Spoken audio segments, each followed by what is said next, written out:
At this point, may we call on stage Mr. Freddy Aguilar for a special musical number.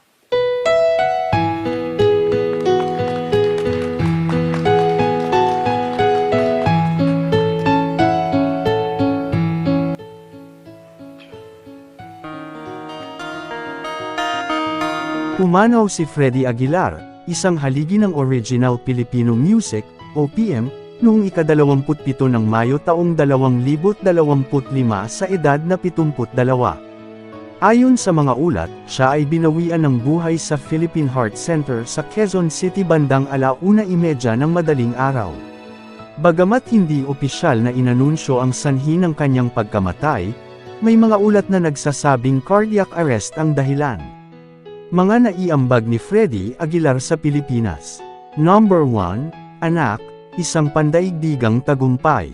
Ang kantang, Anak, na isinulat at inawit ni Aguilar ay naging pinakamabentang awitin sa kasaysayan ng musika ng Pilipinas, na ibenta ng 33 milyong kopya sa buong mundo at isinalin sa 51 wika.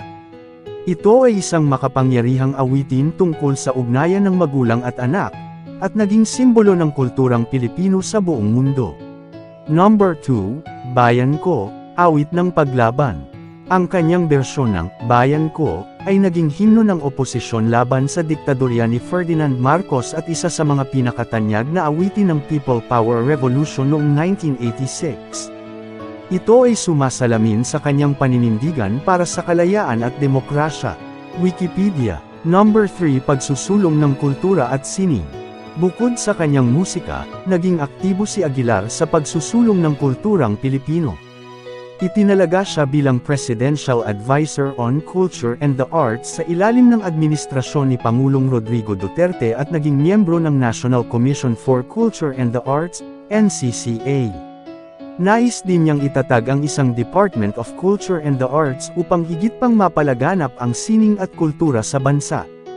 Billboard PH Tribune. Number 4, Pagkilala sa kanyang ambag. Dahil sa kanyang mga kontribusyon, kinilala siya ng Senado ng Pilipinas para sa kanyang natatanging ambag sa sining at kultura ng bansa. Nominado rin siya bilang pambansang alagad ng sining, National Artist, sa larangan ng musika. Number 5, Pagpapalaganap ng OPM at pambansang kamalayan. Sa loob ng mahigit 5 dekada, ginamit ni Aguilar ang kanyang musika upang ipahayag ang mga isyung panlipunan, pagmamahal sa bayan, at pagpapahalaga sa kulturang Pilipino. Ang kanyang mga awitin ay naging inspirasyon sa maraming Pilipino at patuloy na nagbibigay ng kamalayan sa mga susunod na henerasyon. Paggunita sa isang alamat, si Freddy Aguilar ay hindi lamang isang music hero kundi isang tagapagsalita ng damdamin at adhikain ng sambayanang Pilipino. Ang kanyang musika ay mananatiling buhay at patuloy na magbibigay inspirasyon sa mga Pilipino sa loob at labas ng bansa. Mr. Kasagpa here, subscribe muna yan para updated ka sa panibagong videos. Maraming salamat po and God bless you.